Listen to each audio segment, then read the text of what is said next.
yesterday's game a little bit. I want to speak about yesterday's game, Nobbins. Lou. Hello, that's me. Hey.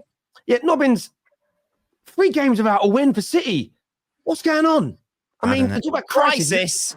That's a crisis for your standards, is it not? Fraud. Pep out. Get this idiot out of my club. Both fraud. I'll send you all the other stuff that we use. Sorry, what was the question? I was too busy shouting at Pep. No, I mean, 3 games without a win, 10 goals conceded in the last 4 games. Why have there been these issues in the last few weeks? And what do you feel went wrong yesterday specifically? So yesterday specifically, it's a multifaceted issue. I'm glad you've asked. It's a great question. The game should have been over at halftime.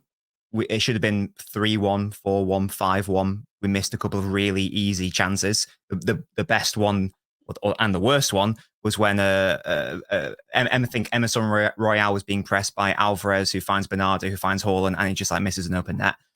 So that was the issue there. But just in terms of the conceding chances issue, LB and I have spoken about it together on his show many times.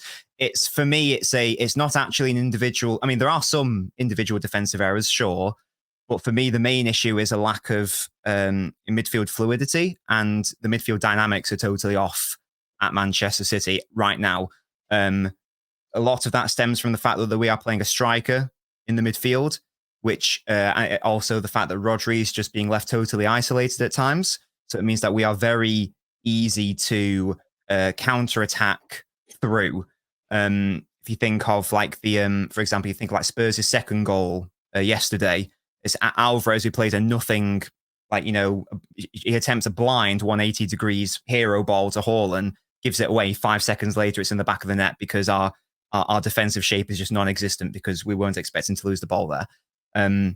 It's an issue that Pep needs to solve. Last season, we were very controlled. Lots of people talking about how, City are boring to watch. That's fine, but boring football wins you the treble.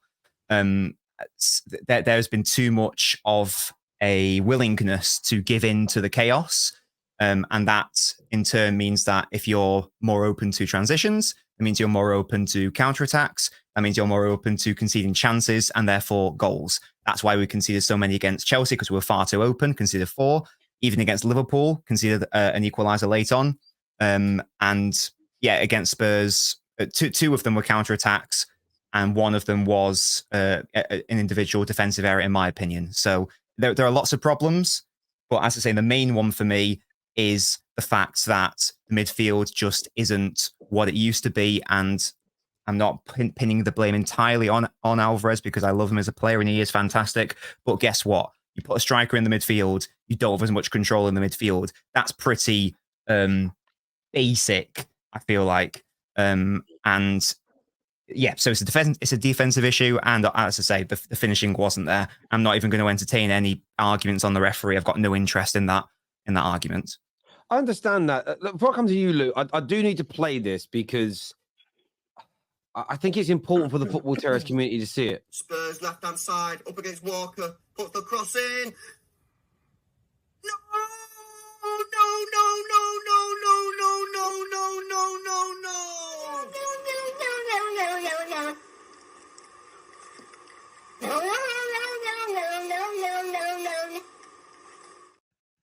I saw that on Twitter and it made me die.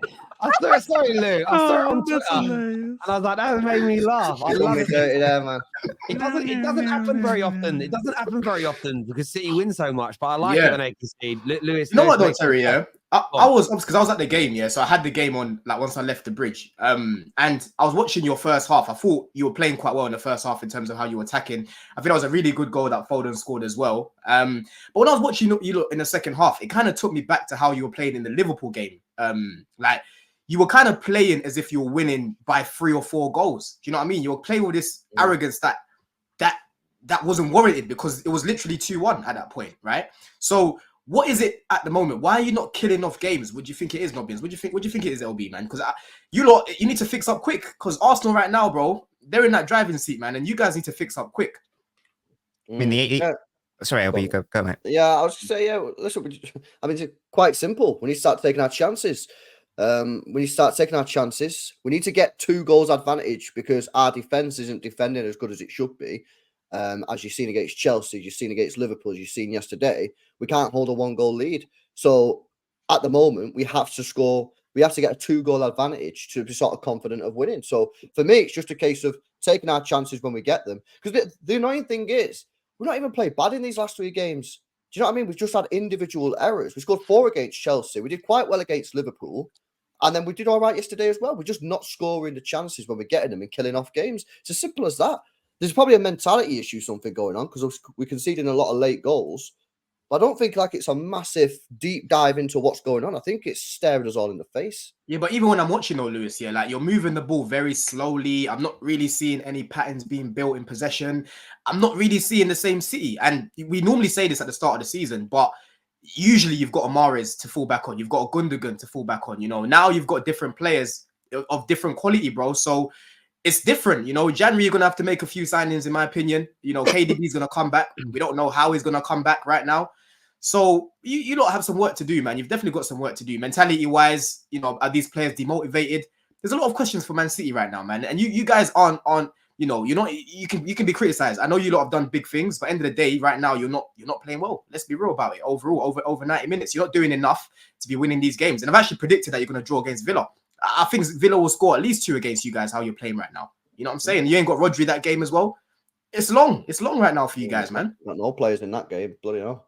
Yeah, I think the midfield has been a big issue for you guys. Sorry there, Terry, but I think the midfield has been a big issue for you guys because, as Dunn mentioned there, we speak about this a lot, the lack of quality, because obviously you sold Gundogan and obviously Kevin De Bruyne is injured, so these are obvious takes. But I think we need to start talking also about Rodri, because it seemed that for a while there, you guys thought he was immortal or something, because he was on. Don't get me wrong, I don't know for how many months he was arguably the best DM in the world, top 3 in the world. People were saying he should be winning the Ballon d'Or. That's how good he was. And if I'm being very honest with you, I don't think he's been that good this season since the suspension, especially when he came back, and now he's suspended again 1 more game.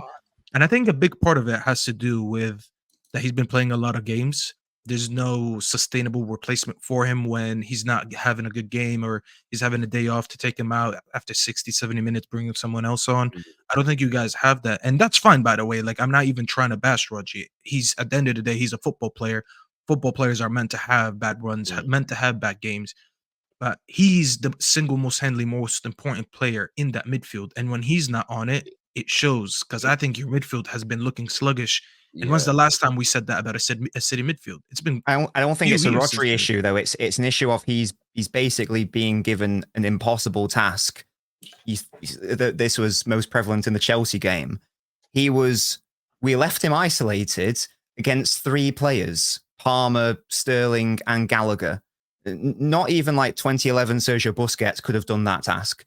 So we are giving him impossible problems to solve. That's an issue. The thing that annoys me the most about the City midfield issue is that the solutions are there. I know De Bruyne is injured. I know that John Stones isn't available. When they come back into the team, most of these issues will disappear.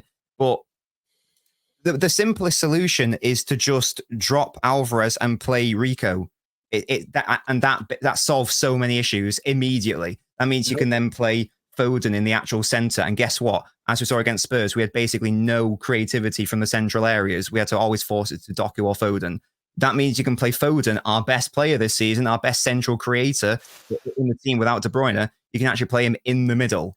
And you can Rico there to support him, as we saw against RB Leipzig, both home and away. And they can get Bernardo Silva in his best position. And a lot of these issues go away pretty easily. You can even throw in Núñez into the starting 11 to actually give Rodri some legs and some support. Because again, as I say, a prime Sergio Busquets, even if Declan Rice is getting plaudits this season, and rightly so, as good as Declan Rice has been this season, not even he would have been able to lock up 3 players on his own for a whole game.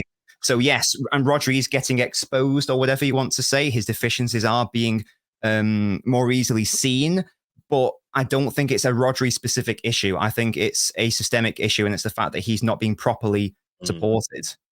So I just want to throw this question to Rory. I understand what you guys are saying about Rodri and the support he has in there, playing too many games, and he definitely hasn't looked as imperious as he was last year.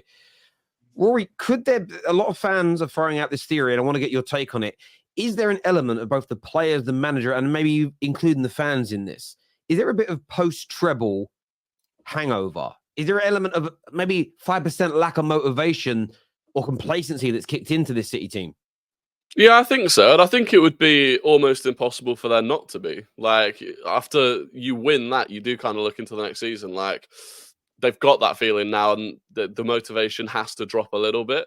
I do think they've had injury issues. I think the midfield, I look at Kovacic and Nunez, and I think they're perhaps not the best signings. And I think they're struggling with that sort of mentality at the end of games. I think that's a big thing for me. I look at the missed chances. I don't really think that's much of an excuse. I think City have actually always missed quite a lot of chances, whether it was Haaland or before that Sterling and Jesus and the like. So if you're scoring 3 goals against Spurs or 4 against Chelsea, that should be enough to win the game regardless of missed chances. I think it's they're not seeing out games. That was always if City were winning a game with 10 minutes to go, you would always just think, wow, they'll see that out. The other team won't even have a sniff at goal before the end. And that's what's disappeared. So I do think you can almost tie all of that into this, the mentality of City this season is not quite right. And I expect Pep will correct it at some point. Maybe he needs to shake some things up in January, but yeah, it's a good time for teams around them to capitalize. I actually think Rory spoke relative facts there, bro. Unreal. I do. I don't disagree with what he said. I think he's right. I think he's probably right. We have missed chances. We've always missed chances. And in fact, this season, if you look at the games that we've not won, are we really, other than these last 3? Arsenal, Haaland didn't have any big chances. We didn't lose that game because we didn't miss chances. We lost that game because we didn't create any chances at all and conceded a deflected shot. And Wolves, again, Haaland had no chances in that game either. So yesterday really was the first time that we've not won and Haaland's missed chances. So it's not about the Haaland missed chances. It is just about not being able to see out games. And Rory is right. We do feel that we can concede in the last 10 minutes now. Do you know what's interesting as well? And it's going to be, I'm intrigued to watch how City sort of navigate this. But if you just think about great teams in our lifetime, this is City's first great team, in my opinion. The teams that won leagues with Mancini and Pellegrini, there's some very good players and some great players for your club in there. But in terms of a great team that has won back-to-back league titles, won Champions Leagues, when you start losing players from those great teams, very rarely is a team the same again afterwards. Often you think about Man United in the Premier era, 98 through to like 2001. That was a great team. Did a 3-peat, won a treble. It then took us until 2007 to have a team that was genuinely top class again. You think about Liverpool, very good in the 70s, had a little lull, and then again in the mid 80s, and then it fell off for a long time. And I'm not suggesting City are never going to get back. That isn't my point at all. But when you lose Gundogan and you lose Mahrez, it isn't as easy as just replacing them. I was looking at Kyle Walker yesterday, and I was saying to my brother, when you lose Kyle Walker, you are losing, some would say, the greatest right back in the history of the Premier League. What is the likelihood of signing another right back?